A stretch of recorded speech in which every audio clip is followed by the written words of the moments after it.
newest radio station blazing the internet, playing a variety of hip-hop and R&B all day long, baby. Just log in to power214.com. From your laptop, your tablet, your smartphone, or whatever you use to surf the internet. Log on to power214.com. Good. Welcome to the Man Lounge. Today, we got a couple of special guests in the house. But first, as always, I got my younger brother in the house. Yeah. What's good with you? I'm good, man. Chilling, man. How was the casino? Casino was fucked, man. I ain't do nothing but lose money, so shit. You won the first day. You gave it back the second day? Yeah, I know, but shit, I was bored, so shit. Between that and the room and the chick that worked at the bar downstairs, I was just back and forth. So the bar was the problem. The chick was the problem. Hell. So what's up? You good? I'm good, man. This is that show. This is that show we've been talking about for a month. I've been trying to get my energy up because I was a little ill earlier in the week. It was a rough week. Rough start to that shit. Well, shit, we're going to end this motherfucking off right and then start the weekend real good. Got that contract? Mm-hmm. All right, cool. That's what's up. So I ain't going to be broke no more. Lisa, you going to take care of me and my family? So today in the Man Lounge, we actually have two female guests in the Man Lounge today. That's kind of strange for us, and definitely friend of the show.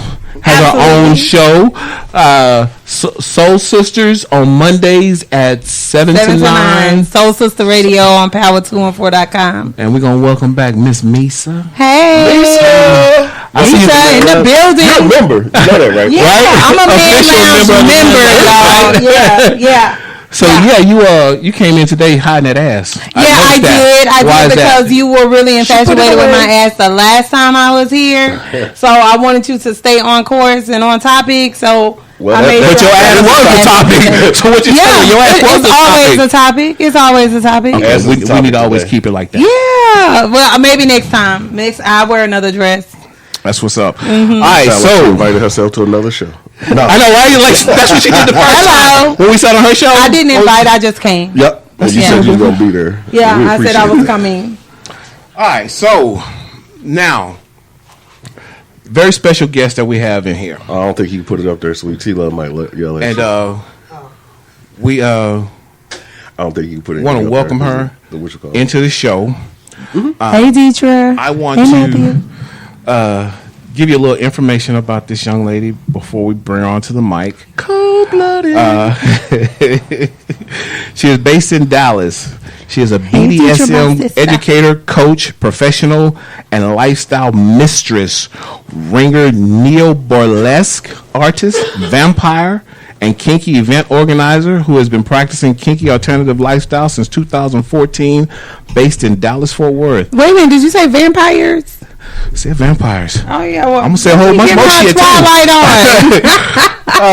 As a bisexual black cis female, I don't think nobody heard that. As a bisexual black cis female, what is cis?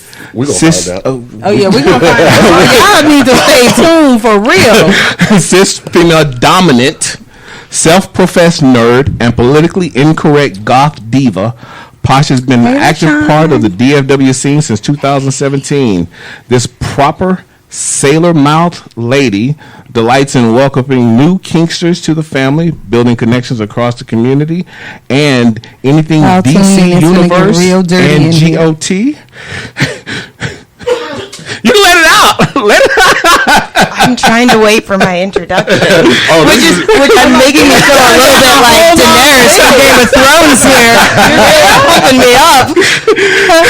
She's passionate about creating authentic, inviting spaces for alternative lifestyle and sex education, creating intense, unique experiences using the art of BDSM and everything to do with power exchange and FLR, which I don't know, but I'm definitely going to find out. Her radar, the flirt, her passionate love for the art. What is all this shit? I ain't never heard of none of that. I know, right? Please. I'm 44 and ain't never heard of none of that. Her passionate love for the art of rope bondage grows deeper every time she pulls the jute through her fingers, and she jute is the type of rope that we use. It's what the rope's made out of. I was trying to be poetic. Girl, y'all better tune in. Y'all, if you thought your sex game was on point, we finna learn some whole new shit today. Tune in. We're gonna upgrade to some new levels. Yeah, we finna level up today, y'all. Pay attention. Okay, you know what? We're not gonna go through all this because she does a lot. We just want to hear her talk about it and tell us about it. So now, You gotta give her the one song that I would love to have been playing was Rihanna's song S&M, because you hear that one line, sticks and stones may break her bones, but whips and chains excite her. This is the definition of it. She is the definition of it right here. That is very true. Ironically, I did a burlesque skit including many aspects of BDSM before I was actually kinky at a club that I worked at once to that song. So you can feel free to plug anybody. Predicting the future. I love it. Ladies and gentlemen, please welcome to the world famous Man Lounge, Mistress Madame Posh. Yeah. Thank you so much. That was quite an introduction. Yeah, I'm so excited. I'm so excited to be here. I've checked out some of you guys' stuff. You guys are hilarious. I'm so glad we have another lady on with us today. Sometimes I'm a lady. Sometimes, just sometimes. That's okay. You only need to be sometimes. Yeah. Right? Well, you know what? Look, we just want you to sit back, relax. We're going to pick your brain. Normally, we just have casual conversation in here, but you know what? You will be the main focus because everything about you is interesting to us at this point. And we definitely want to know. It's time to put your kids to bed. If your kids just got home from school, it's most definitely an 18 and up show. Son, take your tablet in the room and tune in. She's over 18. My daughters are grown. She's over 18, but I still don't want her to be learning. She may have attended some of her classes before. Once we're done with this conversation, you might actually prefer that your daughter does have these type of relationships. She might run into less problems than she runs into with vanilla relationships. Vanilla is not a negative term. Vanilla is just how we describe anything that's not kinky. Gotcha. The opposite of kinky. So if we refer to you as vanilla, that would mean someone who's not necessarily in the community or into BDSM. But it's not, even though sometimes, I'm sure in the community jokes are made, it's not meant to be derogatory, just different lifestyles. What does BDSM mean? So BDSM stands for bondage, discipline, dominance, submission, sadomasochism. Sadomasochism, yes. So it's like some... So think that 50 Shades of Grey. That's the best kind of pop culture reference. Lots of things that go on in Rihanna's music video, S&M, are definitely things that are happening in the BDSM community. But 50 Shades of Gay is 50 Shades of Gay. 50 Shades of Grey I watched that movie. That was on a different website. 50 Shades of Grey is not exactly an accurate interpretation of the lifestyle, is it? No. Right. 50 Shades of Grey was very monumental socially within the vanilla community as far as driving people or encouraging people to explore those aspects. I'm definitely a believer that everyone has specific fetishes, right? There's but BDSM takes it a little bit further and dives let's see how to say it. It's deeper than just I'm going to spank you a little bit when you're having sex, right? So, there's more to it than that. And although 50 Shades of Grey was a great introduction for a lot of people, it wasn't necessarily done in a healthy or ethical way. So that's not necessarily how we would do it in the community or how we educate people on it. So as a novice, what experience did you have that opened up your eyes to make you say, I want to pursue this is the avenue I'm going to go? Yeah, so that's actually really interesting because I've had many signs in my life of other people around me, close friends. After I got into the community, I found out that my best friend for 10 years had married her dom or her dominant. And I didn't know that, and that is because a lot of the community is very private. It's only been really within the last 10-15 years in the internet and technology and things like FetLife, which is kinky Facebook pretty much, that people have been able to really create more established big communities and connection with people. So it wasn't it's a little hard. It's not uncommon to not have heard of it as a lifestyle. And although I believe that I am kinky and through and have always been, it took a while to find out. Hey, you're tuned in to Power214.com on the Man Lounge right now. We're sitting here with Franky, and that dude, and what's AKA Kid Fun, AKA the kid is Los Mujeres Latina, AKA Skeet.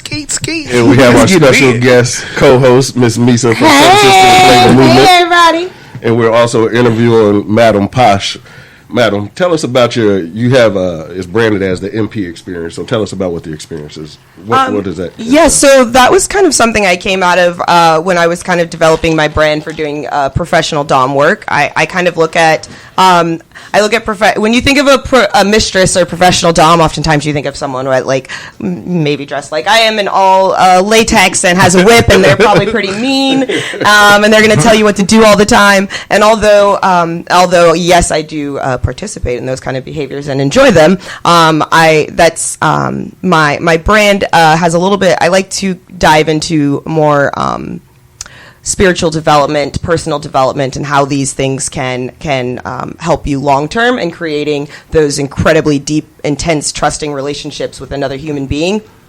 And so I kind of branded myself a little different, not just the mean mistress with the whip, even though I can definitely do that if you need me to. I'm sure you have clientele. Now, do you see men and women, or just men, couples? Yes. Well, sexual in the bio. I would love to see the bio. That's her personal. But that is true. That is very true. That is. You talking about what you do with your clients? Stay the fuck off me. Hell, I know what the fuck I'm doing. Shit, I'm talking to this woman right here. You're not gonna talk to me like that, though. No, I'm talking to you. Oh, okay. Not yeah. y'all. Get it together, baby. This is a femdom show, so we're in control here. Really, we're gonna let them think they're running it. Wait a minute, this is the man lounge. Yeah, but you're women. I know, but I love it. And I want because you need us so much. Yeah, I'm used to that. I'm a daddy. Daddy Yeah, hey, respect to the daddy doms. For whoever I'm involved. Oh yeah, you my brother, so you know that excludes me. But my power comes from you. What? Oh, Lord. Exactly, his power comes for you because we the powerful. Power. You're welcome for your power. Power. It is. I reached out to you because, like, a lot of people know, if they've been listening to the show and following the show, like, my past is like 25 plus years off and on in the swingers lifestyle. Ah, yes. And so I kind of got a little bored with it and wanted to experience some other things. And so when I was on the internet doing some research, that's when I came across Evie Lupine. Yeah, I love her. Yes. And I saw you on her show, and I heard you say you were from the Dallas area, and I was like, okay, let me reach out to her. So, you and I have been going back and forth, for a couple of months. And so as I started researching, there's so much more involved. This is not just about sex. No. This is, so much more. For you, what is it for you in this lifestyle, just personally for you? Personally, I think one of the biggest things that kind of the way it was kind of introduced to me, I was newly single. I was getting back out into the dating world, and I had multiple men approach me with this type of relationship. Me being in the submissive role, and it was interesting, but I ended up no, that's not what I'm looking for right now. But then after like the third guy brought it up, I was like, well, maybe I should look into this. I don't know am I bringing out these vibes or side chick. No, that's a perfectly good answer. So the dom is going to be the dominant in the scene situation, the play you're doing, or if you're in a relationship, a 24/7 relationship, then that's normally the dominant, and then the submissive is going to be the submissive, the other partner, who is normally going to play the more submissive role in the relationship or in the scene. So oftentimes we shorten those to dom sub. They also have a plethora of other names. You can be a mommy with a little, you can be a daddy with a little, you can have a baby girl, you can be a sir, you can be a master, you can be a mistress. There's all types of names. You can use any name and mean whatever you want. What's the little and what is all that? So daddy or mommy little or caregiver little relationships, oftentimes it's probably one of the more misunderstood aspects of the kink community, because it does have they do a lot of what's called age play, meaning that they're going to role play scenes in which the submissive is going to play a younger age. So they may play like middles are normally between like 12 to maybe 16. Littles are typically like 7 to maybe 12, and then you can get into like more like ABDL, which would be like adult. This isn't their actual age. Play. This is the age. That This they're is gonna the age act that out. they play when they are. And again, when you think about it, it's really good to think that a lot of people who do this type of play, sex is never involved. So oftentimes they're not ever going to do sexual type of play, or now they can, and that's called dark age play. It's totally a thing. I don't shame it. Do what you want as long as you're two consenting adults. But oftentimes sex is not a part of that play. So it's more about the caregiver role. They want to watch Disney movies and color and be kind of goofy and silly, and they have another partner who likes being a caregiver in that sense of like, yes, let me make sure that you have eaten and drinking enough water and you go to bed at the right time and all those things. And it seems very crazy when you look at it from the outside, but when you think of the trust and the structure that sometimes that can provide for someone, that are tools that oftentimes maybe their parents haven't given them in life. If you're doing it in an ethical way, it can actually be very rewarding for that person, for both people. The person gets to feel like a caregiver, which makes them feel good. The other person gets to live more of those, gets to grow some of those skills as far as managing their lives with someone who genuinely cares about them and wants their same goals. So it can be a very rewarding experience if you can kind of look past the fact that yes, they are playing mommy daddy roles. It's or daddy little roles or baby girl roles. They'll use terms like princess, stuff like that. So they have punishments, spankings. You'll put them in timeout.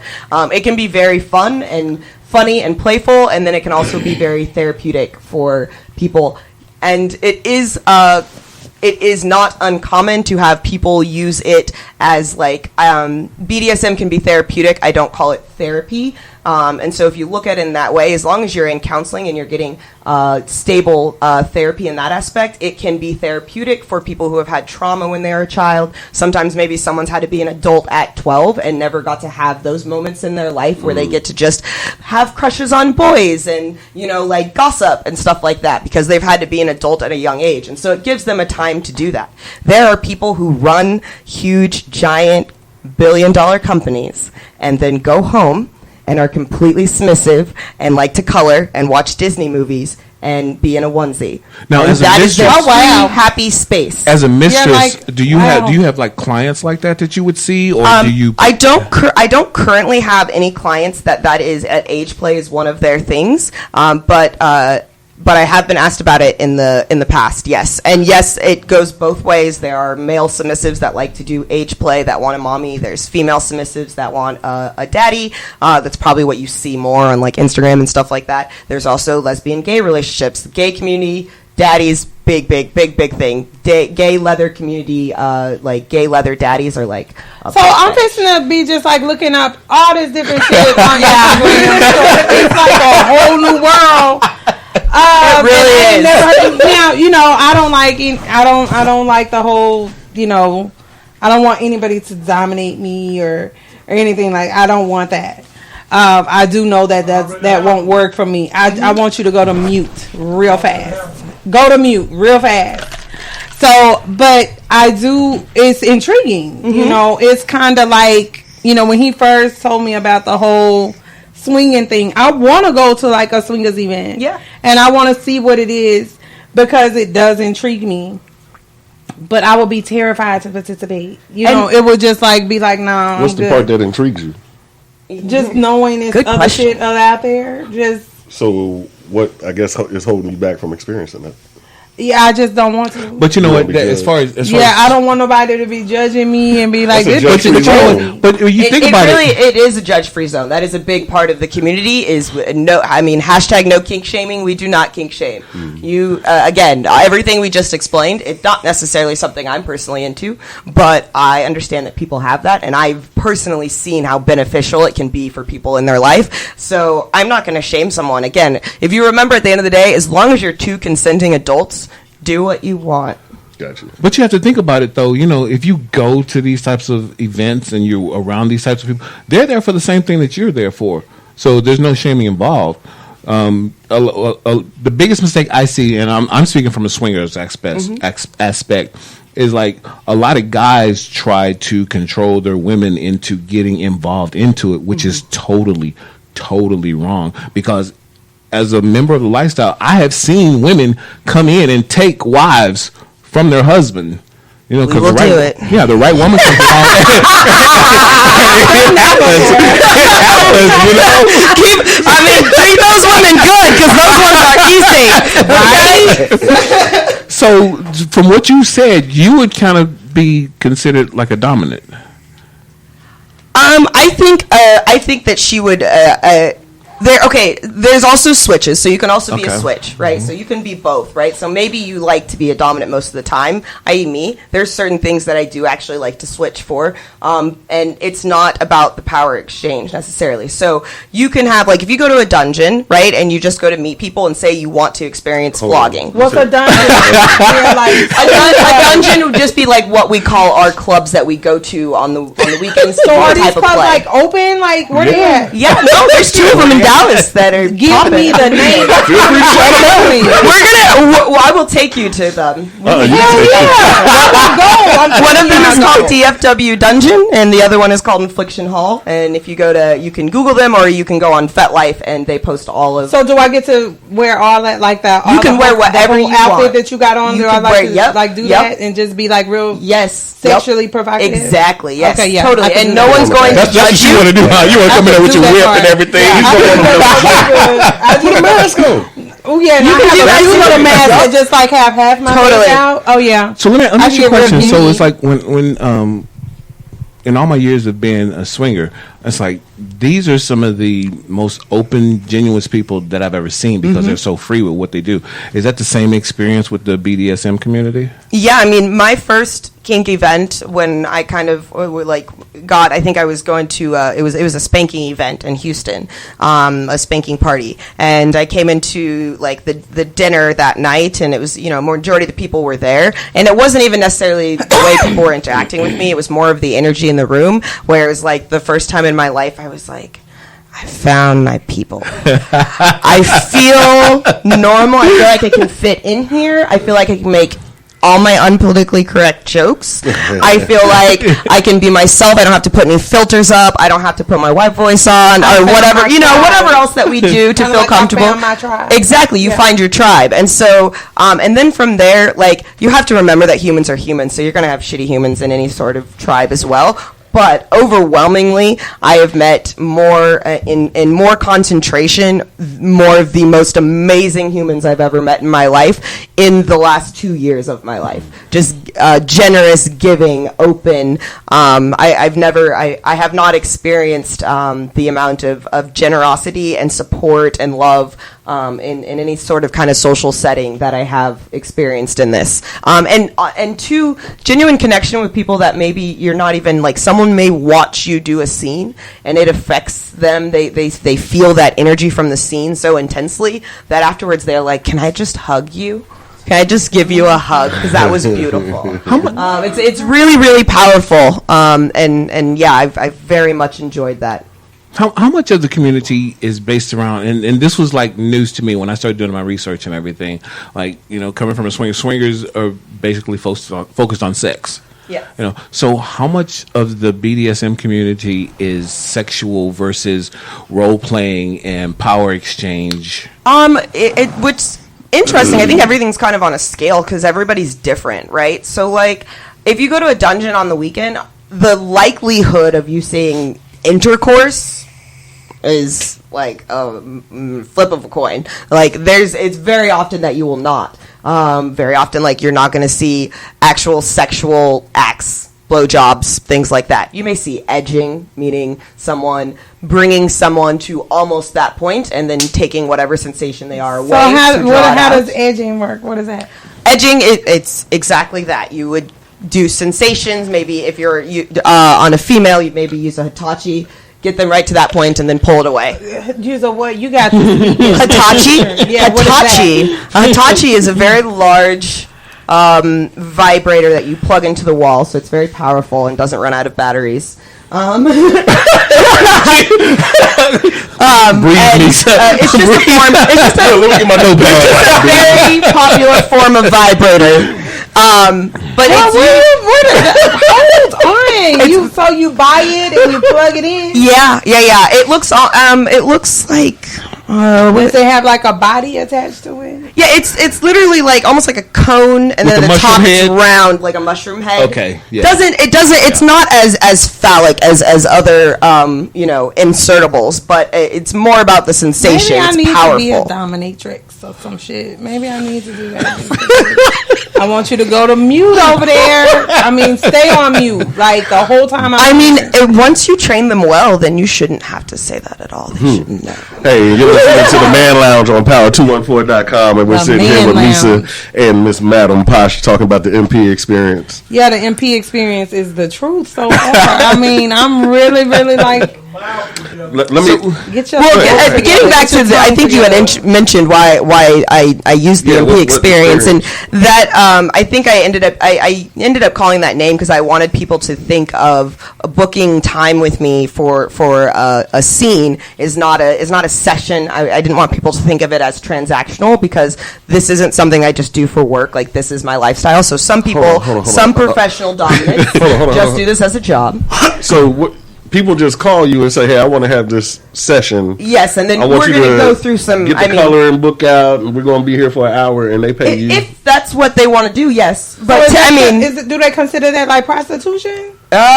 Technically, yes, we are lumped in with sex workers, but that's mainly crazy as hell. I'm mainly legally because I Because don't I ever get guarantee they're gonna have naked. sex, right? There's no sex. Nobody. But if they request it, no. No. She answered that quick. No. No. Sex. No. A great part about being a dominant Yeah. is you are in absolute control of your sexuality. So if you want to give it, you can, and if you don't have to. Sex is a reward for your submissive most of the time in many femdom relationships. A lot of femdom relationships have their men in chastity. Maybe I need to turn this off so people can't hear I think me you say just power that. hungry. Yeah, I'm not power. I just want. I mean, if you ain't got to give up your snatcher cat, then It's more about having control over that, and I think a lot of women, Yeah, you don't gotta give understand up how that powerful cat. that feeling is because we haven't had absolute control over that most of our life. So that's a big personal aspect for me. Of I haven't had much control over my sexuality in my life because of the way I look and how maybe I present in life, and so you're. Sexuality is forced on you. I mean, if you want to really get deep into some African American cultural issues, our girls are sexualized way too young, anyways. And if you're attractive, extra.